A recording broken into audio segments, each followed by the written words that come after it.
Assalamualaikum warahmatullahi wabarakatuh. Baik, pada pertemuan kali ini kita akan membahas mengenai analisis data secara deskriptif menggunakan SPSS. Oke, kita tahu bahwa data deskriptif atau statistik deskriptif itu bagian dari ilmu statistika yang berhubungan dengan mendeskripsikan atau menggambarkan suatu variabel baik menggunakan angka, tabel, ataupun gambar berupa grafik, biasanya grafik atau diagram, gitu ya. Oke, adapun data angka yang ditampilkan atau disajikan pada data deskriptif itu meliputi data nilai rata-rata, kemudian nilai tengah atau median, kemudian modus. Modus ini adalah angka atau data yang paling banyak muncul, gitu ya. Kemudian, statistik deskriptif juga membahas tentang ukuran penyebaran data, baik varian, kemudian standar deviasi misalkan atau standar penyimpangan, kemudian rank minimal maksimal ataupun standar error dan lain sebagainya banyak sekali. Oke.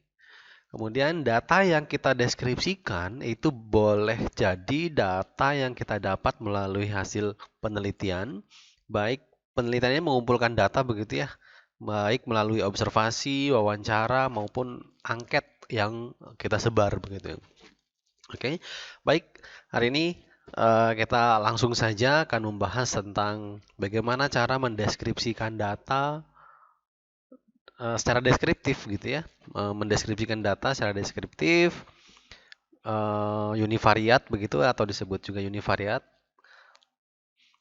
dengan aplikasi SPSS. Oke. Berbicara tentang jenis data, ada dua jenis data begitu ya yang ada bisa kita olah begitu. Jadi data yang pertama ada data numerik dan yang kedua adalah kategori. Data numerik itu biasanya yang kita sajikan berupa angka-angka, data-data angka begitu ya, data-data angka. Itu biasanya yang paling sering dimunculkan oleh peneliti adalah nilai rata-rata, median, modus, standar deviasi, minimal, dan maksimal. Walaupun ada beberapa data yang lain yang dimunculkan begitu ya, entah itu persentil, kemudian standar error misalkan, atau yang lainnya gitu. Oke, sementara kalau data kategori itu lebih ke sifatnya deskriptif, yaitu menggunakan frekuensi atau persentase. Jadi kategorik itu lebih ke persentase, lebih ke arah proporsi, berapa persen begitu ya. Oke, kita akan langsung saja. Oke, kita akan bahas dulu kasusnya, contoh yang akan kita gunakan, nanti kita aplikasikan di aplikasi SPSS. Oke. Ini untuk data numerik. Kita yang pertama untuk lakukan adalah data numerik, gitu ya. Kita akan coba bagaimana cara mendeskripsikan data numerik.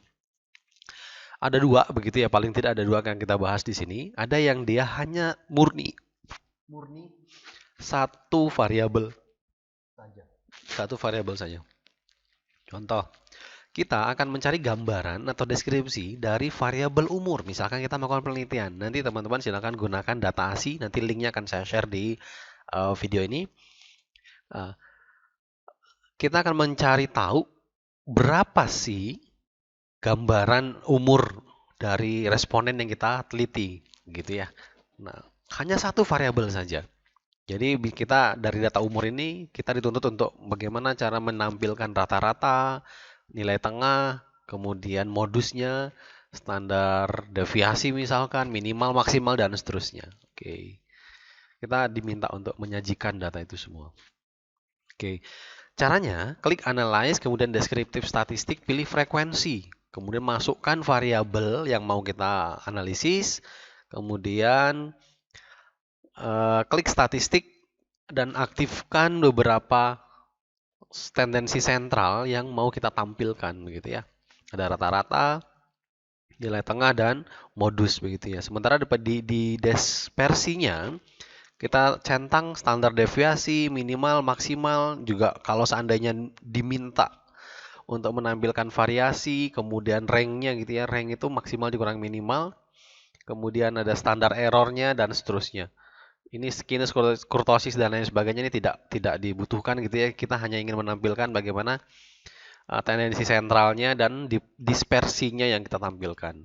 Jadi nilai rata-rata, nilai tengah, nilai modusnya, standar deviasi minimal maksimal itu saja sudah cukup. Oke. Kemudian klik OK, maka outputnya akan seperti ini. Rata-rata sekian, median sekian, modusnya sekian, standar deviasi minimal maksimal. Semua terjawab begitu ya. Oke. Kita akan coba di SPSS.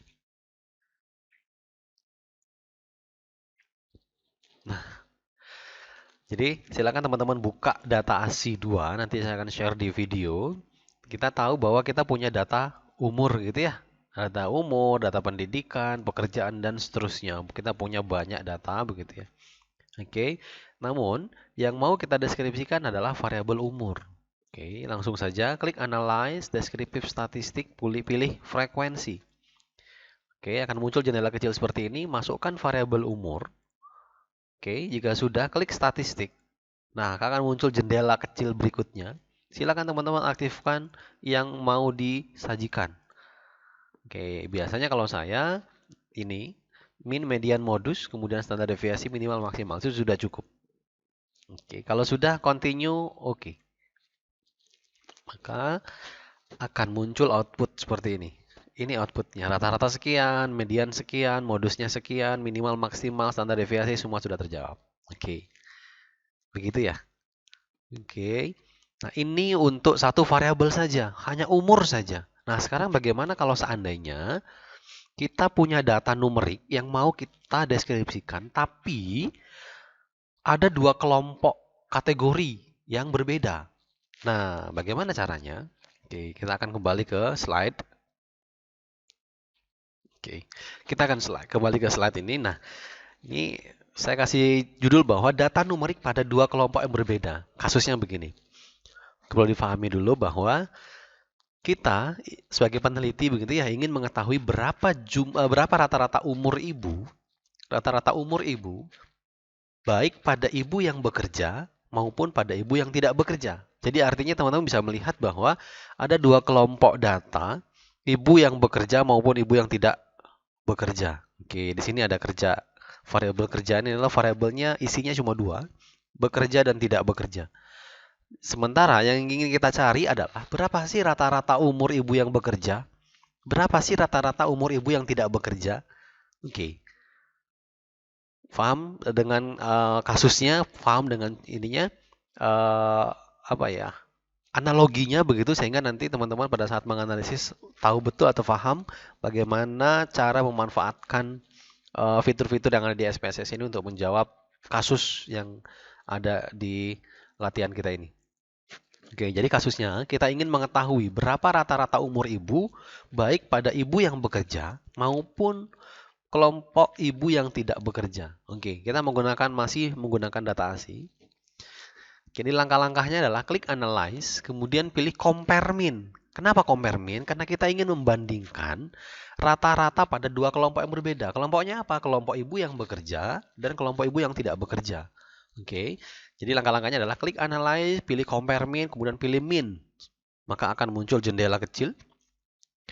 Oke, jendela kecil seperti ini. Nah, pada jendela kecil seperti ini, variabel dependent, silakan masukkan variabel numeriknya, yaitu umur, pindahkan ke sebelah kanan. Dan independent listnya, masukkan variabel kategorinya, yaitu adalah bekerja. Kerja. Oke, jika sudah masuk semua ke kotaknya masing-masing, maka klik option. Setelah kita klik option, maka akan muncul jendela kecil seperti ini. Nah, pada jendela kecil ini, silakan pilih yang mau kita tampilkan yang mana dari sebelah kiri sini, pindahkan ke sebelah kanan. Oke, kalau saya tadi rata-rata, median, minimal, maksimal, standar deviasi dan seterusnya ini sudah cukup menurut saya. Karena apalagi yang diminta hanyalah rata-rata. Tapi untuk informasi tambahan yang lain boleh kita masukkan. Oke, jika sudah dimasukkan ke sebelah kanan ini yang akan kita tampilkan, klik continue dan langsung oke. Maka hasilnya seperti ini. Oke, berapa rata-rata umur ibu pada kelompok yang bekerja? Oh, ternyata ibu-ibu yang bekerja rata-rata umurnya adalah 25,88. Sedangkan pada kelompok ibu yang tidak bekerja, rata-rata umurnya adalah 24,32 tahun. Begitu. Oke, saya pikir gampang ya. Oke, kita akan coba di SPSS. Oke, kita sudah kembali di aplikasi SPSS. Langsung saja kita klik Analyze. Kemudian kita pilih Compare Min. Kita pilih Min. Nah, dependent itu adalah yang numeriknya. Kita masukkan variabel umur ke dependent. Kemudian kerja ke independent. Oke. Kalau sudah, klik Option. Nah, jendela kecil option ini yang akan ditampilkan begitu ya, yang akan ditampilkan. Maka kita boleh pilih. Kalau saya akan pilih median misalnya nilai tengahnya, kemudian minimal, maksimal misalkan dan seterusnya. Kalau mau yang lain selama dia muncul di sini, varian misalkan, standar error misalkan dan seterusnya silahkan. Tapi saya rasa ini sudah cukup. Klik continue dan oke. Maka akan muncul ini. Rata-rata umur ibu yang bekerja adalah 25,88 tahun. Yang tidak bekerja rata-rata umurnya adalah 24,32 tahun. Cukup sudah terjawab dari kasus yang mau kita selesaikan. Ini kasusnya. Oke. Terjawab bukan? Nah, itu sekilas untuk data yang numerik. Jadi ada dua cara begitu ya, kalau kita ingin mendeskripsikan satu variabel saja maka langsung, tapi kalau seandainya kita ingin membandingkan deskriptifnya tadi, numeriknya tadi dari dua kelompok yang berbeda, maka kita pakai yang compare min. Oke. Nah, saat ini kita akan langsung saja bagaimana cara mendeskripsikan variabel kategori. Mendeskripsikan variabel kategori. Ingat ya, kategori itu adalah kata-kata bukan angka. Walaupun angka muncul itu hanya adalah kode saja, bukan angka yang sesungguhnya. Oke, kasusnya begini. Kita ingin mengetahui berapa persen ibu yang berpendidikan SMP. Hanya satu variabel saja, hanya pendidikan saja. Oke. Dan SMP itu adalah kategori pendidikan begitu ya, yang diselesaikan oleh ibu sebagai responden. Oke, caranya adalah klik Analyze, Descriptive Statistik, kemudian pilih frekuensi. Masukkan variabel pendidikan ke kotak variabel dan langsung oke. Gampang sekali bukan? Oke. Maka akan muncul seperti ini jendela. Jadi kita masukkan variabel pendidikan, langsung oke. Jadi tanpa ada apa-apa lagi. Dan ini outputnya. Kita akan coba di SPSS. Oke. Pendidikan. Ini adalah variabel pendidikan yang mau kita deskripsikan begitu ya. Pertanyaannya adalah berapa persen ibu yang berpendidikan SMP. Kita klik Analyze, kemudian Descriptive Statistik, kemudian pilih frekuensi. Ingat masih ada sisa yang tadi, kita harus klik reset, karena variabelnya berbeda begitu ya. Umur adalah numerik, ini adalah kategori. Klik reset, kemudian masukkan pendidikan ibu ke sebelah kanan ke variables, langsung oke saja, langsung oke ya. Nah, akan muncul output seperti ini. Oh, ternyata ada 22% ibu yang berpendidikan SMP. Begitu ya. Sementara yang ibu yang berpendidikan SMA ada 32%, yang pendidikannya perguruan tinggi ada 26%, yang berpendidikan SD itu ada 20%. Oke. Sama ya. Nah, sekarang kasusnya tadi seperti yang numerik tadi. Bagaimana kalau seandainya kita ingin mendeskripsikan secara kategori begitu ya, mendeskripsikan, mencari persentase pada dua kelompok yang berbeda juga. Data kategori tapi dia berada di dua kelompok yang berbeda lagi. Contoh kasusnya begini. Kita ingin mencari tahu begitu ya, berapa persen ibu yang berpendidikan SMP dan memberikan ASI eksklusif pada bayinya. Tuh, berarti pendidikan yang ada pada dua kelompok yang berbeda. Pada kelompok ibu yang memberikan ASI eksklusif pada bayinya dan kelompok ibu yang tidak memberikan ASI secara eksklusif kepada bayinya. Oke, paham ya dari kasusnya? Oke, kita langsung saja. Langkah-langkahnya adalah klik Analyze, kemudian pilih Descriptive Statistik, kemudian pilih Cross Tab. Cross Tab ini kalau banyak disebut juga di buku-buku statistik adalah tabulasi silang, begitu ya. Oke, maka akan seperti ini. Klik Analyze, Descriptive Statistik, pilih cross tab, maka akan muncul jendela kecil seperti ini. Oke. Nah, pada jendela kecil ini, silakan masukkan variabel pendidikan di row dan variabel eksklusif di kolom. Oke. Pindahkan menggunakan tanda panah ini. Jika sudah, klik sel ini diklik. Oke. Nah, klik sel nomor 3 ini. Klik sel, maka setelah kalian klik sel akan muncul jendela lagi seperti ini. Silakan pilih persentasenya row. Persentasenya row. Jika sudah, klik continue dan oke. Maka akan menampilkan output seperti ini. Kalau tadi pertanyaannya adalah berapa persen ibu yang berpendidikan SMP dan memberikan ASI eksklusif kepada bayinya? Jawabannya adalah 72,7%. Kenapa? Oke. Karena tadi jumlah ibu yang berpendidikan SMP ada 11 orang. Dan dari 11 orang ada 8 yang memberikan ASI eksklusif kepada bayinya. Begitu. Kalau ada pertanyaan, berapa persen ibu yang berpendidikan perguruan tinggi tapi tidak memberikan ASI eksklusif kepada bayinya? Jawabannya adalah 46,2%. Dan 6 orang. Karena yang berpendidikan tinggi ada 13 ibu. Dan dari 13, hanya 6 yang memberikan ASI eksklusif kepada bayinya. Yang tidak memberikan ASI eksklusif maksud saya. Berarti jumlah ibu yang atau persentase ibu yang berpendidikan tinggi dan tidak memberikan ASI eksklusif adalah 46,2%. Gitu cara bacanya. Oke, kita akan coba di SPSS. Oke, kita sudah kembali lagi ke layar SPSS ini. Oke, langsung saja klik Analyze, kemudian Descriptive Statistik, pilih Cross Tab, tabulasi silang. Maka akan muncul seperti ini. Oke. Nah, kalau sudah, variabel-variabel sebelah sini kita akan masukkan ke dalam row dan kolom. Oke. Jadi, pendidikan ibu kita masukkan ke row, kemudian eksklusif kita masukkan ke kolom. Nah, jika sudah masuk seperti ini, kita klik sel, akan muncul jendela kecil lagi seperti ini, tinggal centang row. Pilih row, klik continue dan oke. Simple sekali.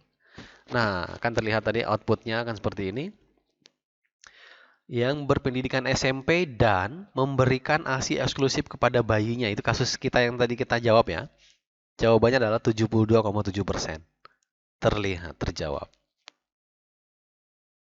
Oke.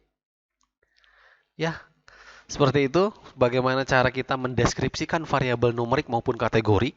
Murni satu variabel atau ada kaitannya dengan variabel yang lain. Oke, saya pikir mudah. Silakan teman-teman latihan, silakan pelajari bagaimana cara mendeskripsikan suatu variabel begitu ya, karena di dalam penelitian teman-teman nanti pasti diminta untuk mendeskripsikan baik itu masing-masing variabel maupun dikaitkan dengan variabel yang lainnya atau menggunakan uji-uji statistik tingkat lanjut begitu ya, baik bivariat maupun multivariat. Oke. Mudah-mudahan dengan video ini teman-teman bersemangat untuk belajar mengenai bagaimana cara menganalisis data, baik univariat maupun video lanjutan setelah video ini. Oke, karena ini adalah bagian dari ilmu kita sebagai sarjana kesehatan masyarakat begitu ya.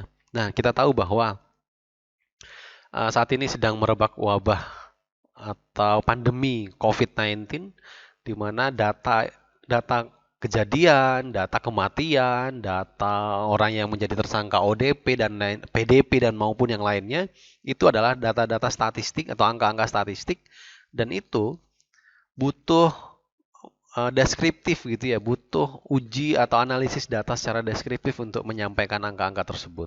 Oke, saya akhiri. Terima kasih atas perhatiannya. Assalamualaikum warahmatullahi wabarakatuh.